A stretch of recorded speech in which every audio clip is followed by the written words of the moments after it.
Indian ഭരണഘടനയുടെ article 13 പറയുന്നത് ഇതാണ്. Article 13 of the Indian constitution declares that all laws that are inconsistent with or in derogation of any fundamental right shall be void. അതായത് ഇന്ത്യയിലുള്ള ഏതൊരു നിയമവും ഇന്ത്യയിലുള്ള ഏതൊരു നിയമവും ഫണ്ടമെൻ്റൽ റൈറ്റ്സ് അല്ലെങ്കിൽ മൗലിക അവകാശങ്ങൾക്ക് എതിരെ നിൽക്കുന്നതാണെങ്കിൽ ആ നിയമങ്ങൾ അസാധുവായിരിക്കും എന്ന് പറയുന്ന ആർട്ടിക്കിളാണ് ഇന്ത്യൻ ഭരണഘടനയുടെ ആർട്ടിക്കിൾ 13 എന്ന് പറയുന്നത്. ആ സമയം നമുക്ക് നിയമം അല്ലെങ്കിൽ ലോ എന്നതുകൊണ്ട് ഇതിൽ അർത്ഥമാക്കുന്നത് എന്തെന്നുള്ളത് പഠിക്കണം. നിയമപരമായിട്ടുള്ള സാധുതകളുള്ള എന്തിനേയും നമുക്ക് നിയമമെന്ന് പറയാം. അതിന് ഉദാഹരണമായിട്ട് നമുക്ക് പാർലമെൻറ്റ് പാസ്സാക്കുന്ന നിയമങ്ങളുണ്ട്. അതുകൂടാതെ ഗവർണർ, പ്രസിഡൻറ്റ് ഇവർ പാസ്സാക്കുന്ന ഓർഡിനൻസുകളുണ്ട്. അല്ലെങ്കിൽ നമ്മുടെ പഞ്ചായത്ത് പാസ്സാക്കുന്ന ബൈലോകളുണ്ട്. അത് മാത്രവുമല്ല നമുക്ക് കസ്റ്റംസ് ഉണ്ട്. കസ്റ്റംസ് എന്ന് പറഞ്ഞാൽ അറിയാം നമ്മുടെ ആചാരങ്ങൾ.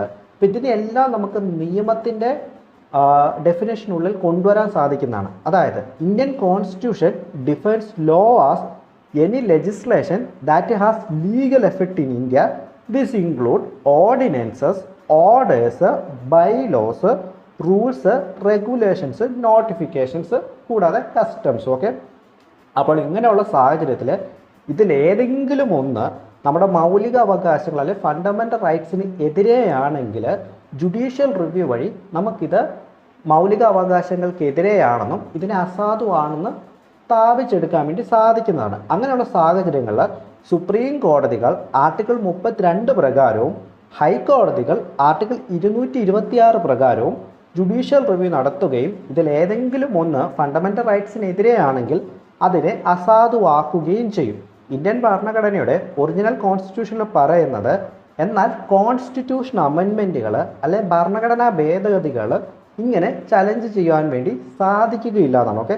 Further the articles declares that a constitution amendment cannot be challenged as it is not a law. ഇതൊരു നിയമമല്ലാത്തത് കൊണ്ട് കോൺസ്റ്റിറ്റ്യൂഷൻ അമെൻമെൻറ്റുകളെ ചലഞ്ച് ചെയ്യാൻ സാധിക്കുകയില്ല എന്നാണ് നമ്മുടെ ഒറിജിനൽ കോൺസ്റ്റിറ്റ്യൂഷനിൽ പറയുന്നത്.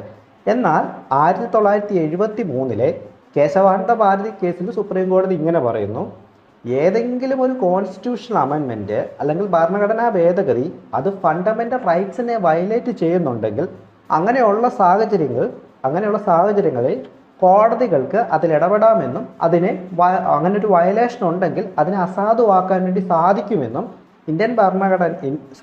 അങ്ങനെ സാധിക്കുമെന്നും 1973 കേശവാനന്ദ ഭാരതി കേസിലൂടെ സുപ്രീം കോടതി പറഞ്ഞു വെക്കുന്നു. അപ്പോൾ ഇതാണ് ഇന്ത്യൻ ഭരണഘടനയുടെ ആർട്ടിക്കിൾ 13. ഇത് ഫണ്ടമെൻ്റൽ റൈറ്റ്സിനകത്ത് വരുന്നതാണ് കേട്ടോ. അപ്പോൾ ഇത് നിങ്ങൾ പഠിച്ചു വെക്കുക. സുപ്രീം കോടതി ഏത് ആർട്ടിക്കിൾ പ്രകാരമാണ് നമ്മുടെ ജുഡീഷ്യൽ റിവ്യൂ ചെയ്യുന്നത്, ഹൈക്കോടതി ഏത് ആർട്ടിക്കിൾ പ്രകാരമാണ് ജുഡീഷ്യൽ റിവ്യൂ ചെയ്യുന്നത്, ഇതൊക്കെ വളരെ ഇമ്പോർട്ടൻ്റ് ആയിട്ടുള്ള കാര്യങ്ങളാണ്. അപ്പോൾ ഇത് നിങ്ങൾ പഠിച്ചു വെക്കുക കേട്ടോ. അപ്പോൾ ഞാൻ നേരത്തെ കഴിഞ്ഞ ക്ലാസ്സുകളിൽ പറഞ്ഞ പോലെ തന്നെ എനിക്ക് നല്ല ഫീവറാണ്, ശ്വാസം മുട്ടലൊക്കെ ഉണ്ട്. അപ്പോൾ അതിൻ്റേതായിട്ടുള്ള പോരായ്മകൾ വീഡിയോയിലുണ്ടെന്നുള്ളത് എനിക്കറിയാം. സോ അങ്ങനെയുള്ള സാഹചര്യങ്ങളിൽ എന്തെങ്കിലും മിസ്റ്റേക്കുകൾ ഉണ്ടെങ്കിൽ നിങ്ങൾ ഡെഫിനറ്റ്ലി കമൻറ്റ് ചെയ്യുക. അത് നമ്മൾ അടുത്ത വീഡിയോസിൽ കറക്റ്റ് ചെയ്യുന്നതായിരിക്കും കേട്ടോ. എല്ലാവരും നന്നായിട്ട് പഠിക്കുക കേട്ടോ.